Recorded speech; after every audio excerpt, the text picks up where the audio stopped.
मस्जिद में तुसा की कीता, चादर और चार दीवारी दा तुसा किवें जनाब तकद्दुस पामाल कीता, असी भुले कोई नहीं।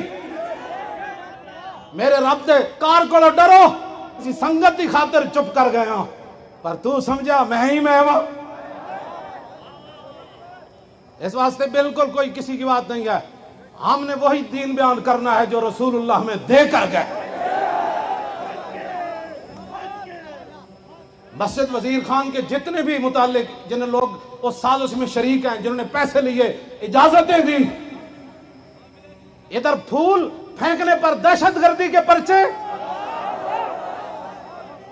इधर फूल फेंकने पर दहशतगर्दी के पर्चे, और मस्जिद में नाचने वालों को सिर्फ यह कहकर छोड़ देना कि अंधा नहीं होगा, जो हुआ उसका जिम्मेदार कौन है।